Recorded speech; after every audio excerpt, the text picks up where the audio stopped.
Hello everyone, Namaste, Sat Sri Akal. Welcome to my YouTube channel Miles and Vichar.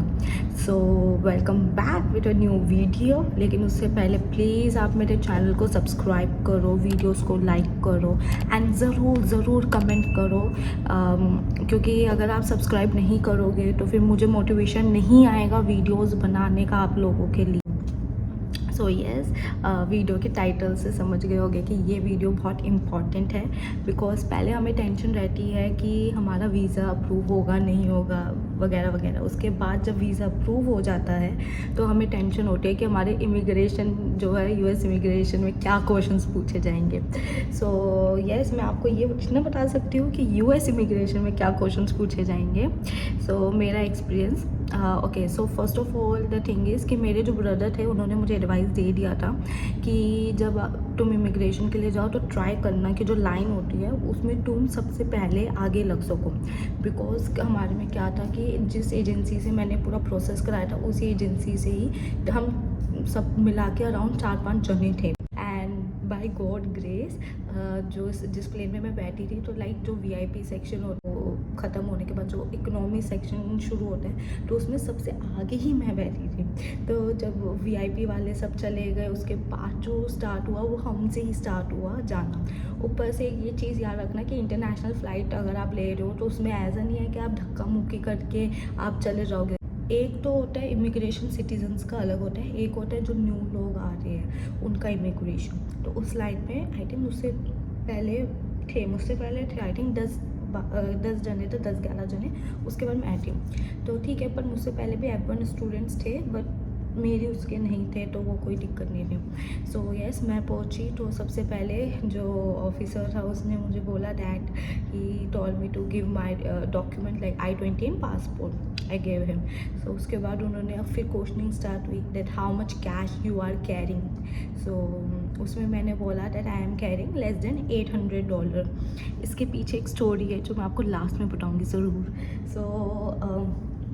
तो उन्होंने पूछा कितना cash carry कर रहे हो। So I said I am carrying less than $800। उसके बाद उन्होंने पूछा that are you carrying any sovereigns और any gift token of remembering और something like that. So I said no, because actual में तो मैं कोई गिफ्ट नहीं कैरी कर रही थी, कोई गिफ्ट मिला नहीं था तो कैरी क्या करना। सो मैंने यही बोला no I am not carrying any gifts वगैरह। उसके बाद देन उन्होंने फिर ऐसे ओके, ये सब 1 लाइन क्वेश्चंस, 1 लाइन आंसर। मैं ऐसे पूरा कोई मैंने पैराग्राफ नहीं सुना, ऐसे just no I am not carrying any gifts like ऐसे। उसके बाद फिर उन्होंने पूछा are you carrying any spices और एनी तेज पत्ता। सो ही क्लियरली से तेज पत्ता। सो आई एम लाइक, मुझे बहुत हंसी आई जब मैंने वो सुना, लाइक ओ माय गॉड, इनको कैसे इतना डिफ़िकल्ट वर्ड तेज पत्ता याद है। बट येस, सो उन्होंने हिंदी में ही पूछा, मतलब ये दिस तेज पत्ता he said it in Hindi only, are you carrying any spices तेज पत्ता। So I said no, but the truth was different, I was carrying spices. बहुत लोगों को ये होता है अरे स्पाइसेस अलाउड नहीं है, ये नहीं है। तो मैंने तो कैरी किया था अपने बैग में स्पाइसेस और उसी को लेके मुझे टेंशन थी कि कहीं रोक ना ले। तो लेकिन उन्होंने क्वेश्चन पूछा, I said no I am not carrying any this spices और समथिंग। उसके बाद उन्होंने पूछा वेयर आर यू गोइंग करके। So I said that yes I am going to UMassD करके। उसके बाद उन्होंने पूछा that what course you are taking. So I said MBA in business analytics is my course. उसके बाद लास्ट क्वेश्चन उन्होंने जो पूछा वो था that no, second last question was important कि what you will do after graduation. So I said that after completing my graduation here I will go back to India and will do my business करके। तो उसके बाद उन्होंने question पूछा बहुत अजीब, like कि in case if you like during this graduation time if you fall in love with someone here in USA, so then will you be able to leave him here and will go back to India. So पहले तो मैं question मैंने सुना तो मुझे तो हंसी आ गई कि ओके हो, ये भी होता है, बहुत टाइम होता है ऐसा। सो I was like, no officer, like my parents has sent me with a lot of trust in me. I can't break their trust, so I will just focus on my studies here and then we'll go back. I will decide in India if I want to marry or not. So I said that no, I will not break your trust. I will go back. So itna tha, and then he was smiling and he said okay, good journey and blah blah. So the thing is कि जो immigration के time पे जो मेरा ये जिस officer ने मेरा इंटरव्यू लिया, so he was so humble, so nice, and उन्होंने बहुत अच्छे से मुझसे क्वेश्चन पूछे एंड स्माइली फेस। कोई मतलब इंटरव्यू के टाइम पे तो बहुत एकदम ब्लंट फेस होता है, ऐसा कुछ नहीं था। तो बहुत हंसी से अच्छे से, क्योंकि लास्ट क्वेश्चन सुन के आपको लग रहा है कि like if you fall in love. तो मैंने अपने बाकी दोस्तों से पूछा जो थे मेरे साथ में कि तुमसे क्या इमिग्रेशन में क्या क्वेश्चन पूछा, ऐसे पूछा क्या। सो दे से कि नहीं, हमसे तो कुछ ऐसे नहीं पूछा। तो आई एम लाइक वाह, मैं ही कुछ अजीब हूँ, मेरा ही इंटरव्यू में पंगा, मेरा ही दिस इमिग्रेशन के टाइम पे पंगा, सब पंगे, मतलब सब कुछ न्यू एक्सपीरियंस सब मेरे साथ ही होना है वीज़ा के टाइम पे और ये इमिग्रेशन के टाइम पे।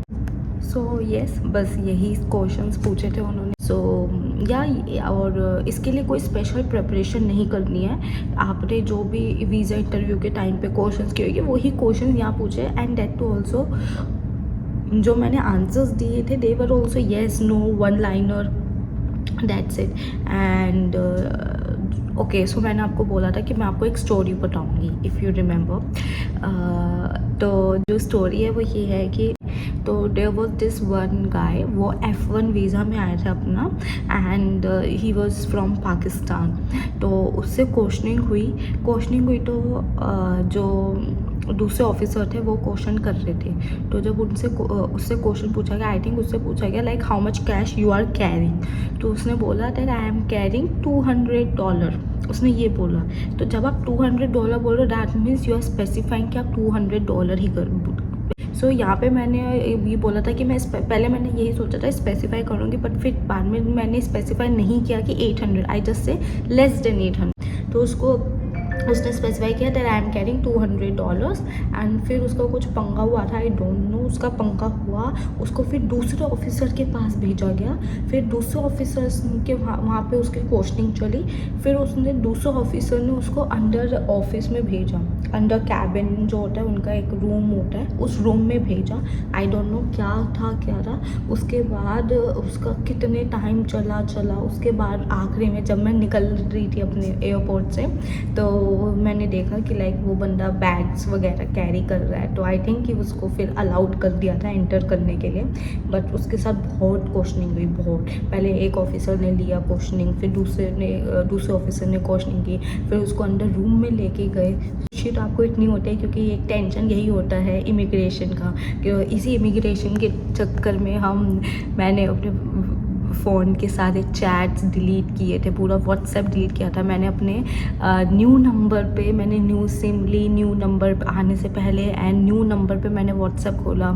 उसके बाद इंस्टा वगैरह मैंने सब ऑफ कर दिया था, सब कुछ, कोई फ़ोन कॉल नहीं, कोई मैसेज नहीं, एंड इवन जो गैलरी वगैरह उसमें से भी कुछ क्वेश्चंस अगर मैंने किए, अपनी जो गूगल सर्च हिस्ट्री वो सब भी डिलीट करी, क्योंकि यू नेवर नो कि हो सकता है उस रूम में कोई और भी हो सकता था।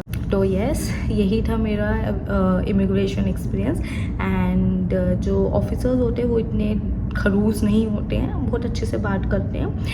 एंड ट्राई करना कि जो क्वेश्चन पूछा उसका आंसर देना, और थोड़ा दिमाग लगाना कि जैसे स्पाइसेस के केस में कि उन्होंने बोला are you carrying any spices और something, so I said no. And gifts वगैरह में भी आई सेड नो गिफ्ट्स करके। तो एक बार ना आप जब आपका वीज़ा अप्रूव हो जाए तो एक बार आप वो जो US इमिग्रेशन के ना आप वेबसाइट में जाके चेक करना कि जो इंटरनेशनल स्टूडेंट्स हैं या जो इंटरनेशनल लोग हैं उनको क्या क्या चीज़ें अलाउड नहीं हैं। तो मैंने ये चीज़ की थी, मेरे मतलब जब मेरा ये वीज़ा अप्रूव होने के बाद मैंने चेक किया था कि इमिग्रेशन में क्या क्या चीज़ें, US इमिग्रेशन में क्या क्या चीज़ें अलाउड नहीं हैं। सो yes, that's it for today. Please subscribe my channel and please do like my videos. in case अगर आपके कुछ भी क्वेश्चंस है तो आप ज़रूर कमेंट करना। मे बी कुछ दिन के बाद I will make Q&A videos, जो भी है आपके related to all your questions I will answer. तब तक के लिए keep watching miles and Vichar, and do like share subscribe and comment.